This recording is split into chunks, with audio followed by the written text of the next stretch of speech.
Hey everybody, welcome back to the Amoskeag Northern. This is going to be part 2 and our final part on the history of the Amoskeag Northern. In part 1, which you can find a link in the description below, we talked about how the layout evolved as a model railroad over the last 20 years or so. And in this portion, we're going to be talking about how the Amoskeag Northern as a company fits in the proto-freelance world of railroading in the Northeast and in the Midwest. Now, the down and dirty of the Amoskeag Northern was it started out as a short line operator with trackage from the Boston and Maine and Maine Central, and then into 2020, it ends up becoming a Class 1 railroad stretching from Portland, Maine to Chicago. But how do we end up getting from a short line operator to a Class 1 system? And that really comes to fruition because of its main predecessor road, the Portland, Rutland, Oswego, and Chicago Railroad, which we'll just refer to as the Pro-C for short. Now, the Pro-C had its beginnings in the 1860s by John Poor of Portland, Maine. Poor had previously developed and constructed the St. Lawrence and Atlantic Railroad, and he wanted to continue to build on that success and expand the railroad from Portland to Chicago, and then ultimately to the West Coast. So in March of 1868, several of the railroads are chartered in Maine, New York, Vermont, and New Hampshire, which will ultimately become part of the Pro-C. And as construction of those railroads starts to commence in 1871, the early months of 1871, those railroads are merged together to formally form the Pro-C. And then they plan to continue west from Oswego along the Lake Ontario Shore Railroad, the Canada Southern Railway, and the Michigan Airline Railroad, eventually reaching Chicago. And a meeting is set up for those railroads to formally merge and create the Pro-C Company in the fall of 1871. Now, that meeting, which was scheduled for September 29th, doesn't end up happening because Poor ends up dying on September 5th. And it's at this point in time the project just dies. The board doesn't decide to continue, and all those railroads that had been built, portions ended up going to respective railroads in the areas or their abutters at that point in time. So trackage west of Oswego ends up becoming part of the New York Central system. In eastern New York and Vermont, it becomes part of the D&H and the CLP, and then trackage in New Hampshire ends up becoming part of the Boston and Maine. And despite its namesake city, no trackage was constructed in the state of Maine at all. Now, in the history of the Amoskeag Northern world, despite Poor's death, the board decides to continue with the meeting, and on September 29th of 1871, all the railroads are formally merged into the Pro-C, and the railroad is now connected from Portland to Chicago as one company. As the company moves into the late 1800s to the early 1900s, the railroad continues to expand. In 1885, they merged with the New York West Shore and Buffalo Railway to form a connection to New York City along the western bank of the Hudson. And even into the mid-1900s, they're still acquiring some lines. And in 1952, the railroad enters into agreement to purchase the now bankrupt New York, Ontario, and Western Railway. Now, a little bit of turn of fate on that one. The New York, Ontario, and Western Railway, which as its predecessor, the New York, Oswego, and Midland Railroad, had actually been involved in the planning of the Pro-C. So it's a little irony there that even after the O&W files for bankruptcy, it ultimately becomes part of what it had initially been part of planning. And that gives the Pro-C an alternate connection to New York City. Now, as we go into the 1960s and 70s, the Pro-C is no stranger to the ails of the Northeast railroads, and at this point in time, all the Northeast railroads are struggling with crippled infrastructure, equipment, rate structure controlled by the ICC that gives them an inability to respond to market conditions. And this is when we start to go into the first part of the mega mergers of the Northeast, like the Erie Lackawannas, Penn Central, and whatnot. Now, Pro C, is trying to fight off bankruptcy just like everybody else. They attempt several mergers with different partners to try to find a suitable fit, and those unfortunately are unsuccessful. And they have to start trimming their physical plant to try and save themselves. In 1967, all the trackage west of Buffalo was shed. And in 1968, the former and the O&W trackage ultimately ends up being shed as well. And despite these actions, the Pro C is still on the brink of liquidation, and it again starts to look for a merger partner. So in 1969, the Pro C ends up approaching the Boston and Maine Railroad as a merger partner, as it seems like an ideal fit. It kind of, they operate in the same area, but unfortunately in January of 1970, the Boston and Maine's board ends up rejecting that proposal, and in April of 1970, the Pro C ends up filing for bankruptcy. And in 1974, as we start to get to the Conrail days, the Pro C ends up entering into receivership.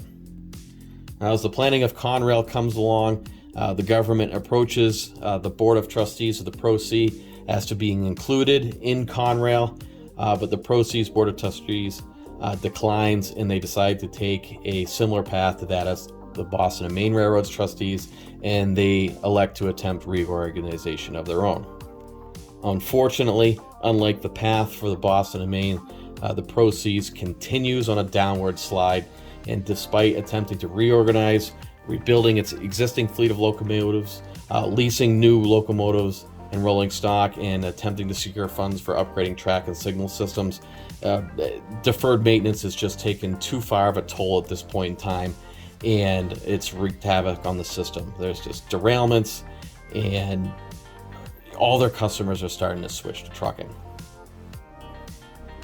Now, as we go into the 1980s, it's at this point in time the Amoskeag Northern Company was formed in Manchester, New Hampshire, and the goal of that company was to purchase and reorganize failing lines in New England that served the heavily railroad-reliant paper industry in the northern part of New Hampshire and in the western part of Maine.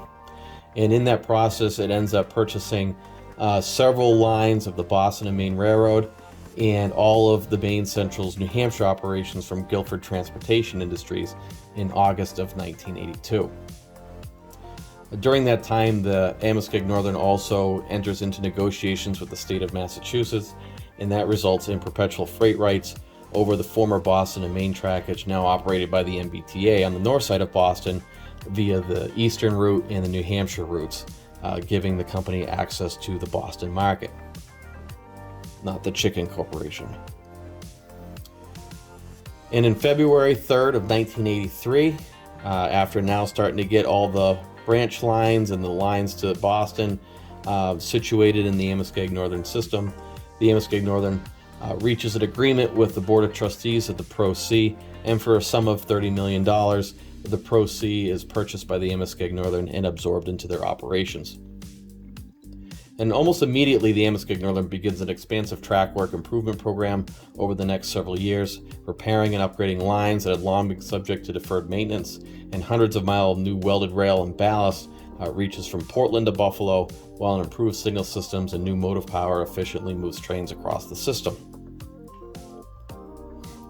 Now, as we get into the mid-1980s, if you're familiar with the Northeast railroading at the time, Guilford goes through a pretty big shakeup. It gets two strikes, the 1986 strike and the 1987 strike. The 1986 strike was because of work rule changes and pay cuts to Maine Central's maintenance away workers. And the 1987 strike was when a veteran railroad worker was struck by a locomotive and killed while they were trying to stop a runaway car. And the labor unions ended up striking over those work conditions and safety issues, which basically ended up crippling the railroad industry in the Northeast. And at that point in time, people were leaving railroad shipping in droves, and we're still feeling that in 2020 A lot of people are kind of hoping that with the CSX purchase of Pan Am, that is all going to start to, turn back around, and a lot of customers would come back to the railroad. And actually, a lot of customers that used to ship by the railroad entered favorable letters of recommendation into the STB's hearing for CSX's purchase. So that, remains yet to be seen, but I think everybody's pretty much thinking that we're going to start seeing a resurgence in shipping of rail in the Northeast, or at least a resurgence of short line operators that can kind of bring those customers back and feed it to CSX. Now, back on the Amoskeag Northern's part in this, while the Guilford strikes are happening, the marketing team over at the Amoskeag Northern decides to really focus on how they can offer single line service from the Northeast to the Midwest via its Buffalo Gateway. And this is a very successful marketing plan by the Amoskeag Northern team. They're able to get a lot of business from Guilford, and a lot of the companies that were leaving the shipping of Guilford in that period of time. And with the streamlined operations and an improved physical plant, the Amoskeag Northern is able to become a financially stable company, which ultimately leads to it being able to build on its increasing success as it goes into the 1990s. Now, in 1988, shortly after the strikes, Guilford ends up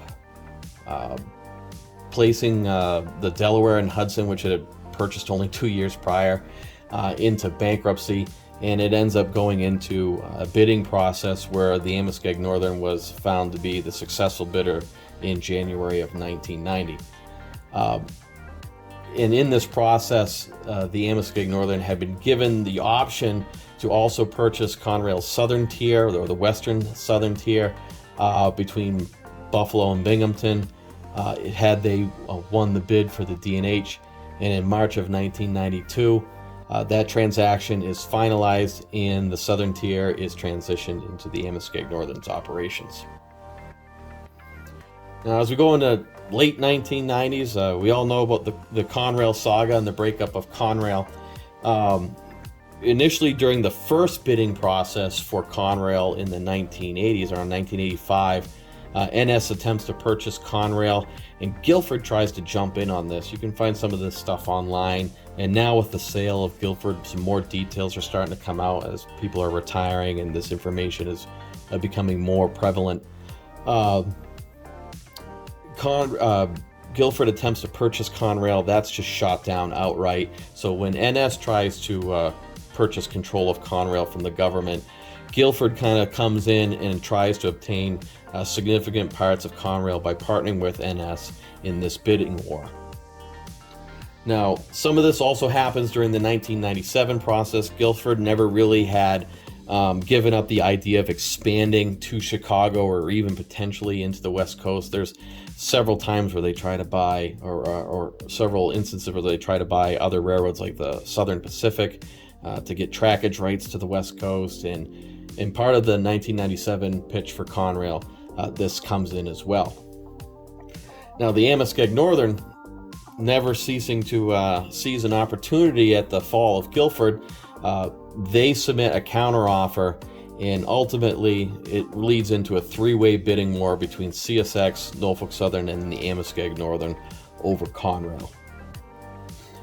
And as Conrail is split, all the companies, they come to a compromise to jointly acquire Conrail and split its assets, and the Amoskeag Northern ends up assuming control of lines that were formerly of Lehigh Valley and Erie Railroad heritage. And operations of those lines are folded into the Amoskeag Northern's operations on June 1st of 1999, and that ends up giving the Amoskeag Northern a line from Portland to Chicago, bringing that trackage under the predecessor road of the Pro C after a 31-year hiatus. As it goes into the 2000s, the Amoskeag Northern continues to grow in profitability and efficiency. Raw materials, intermediate products, finished goods, and all that move across the Northeast and Midwest on the Amoskeag Northern's modern and efficient network, and it solidifies the company's dominance as a premier rail transportation company in the Northeast and the Midwest. And that brings us into the 2008 time frame where the layout is modeled. It's modeled in 2008, and there's really, I don't have anything planned for after that. I assume that the company, or the general plot is that it would be merged in either to NS or CP, CN, as you know, the mega mergers that are going on right now. So, I mean, it's not often that people plan the ultimate downfall of their layout, but I can't see a railroad the size of the Amoskeag Northern, even though it's a Class 1 railroad in the early 2000s. It's still one of the smaller ones, so I can't see where it would continue as an independent corporation into the 2020 time frame. So I would assume by 2022 standards that the railroad would most likely, I think the best partner would be NS at this point in time. They tend to meet up. When you look at the Conrail split map, they tend to meet up in similar areas, and it kind of separates them from CSX in similar markets as well. So I thank you guys for following along on the history here of the Amoskeag Northern. If you have any questions, feel free to shoot them in the comments below. And also make sure to like and subscribe to the channel so you can follow along with the updates and whatnot. Be sure to visit the Amoskeag Northern website and the Facebook page, where you can follow along on updates a little bit more frequently than the videos. And once again, thank you for watching, and we'll see you guys next time.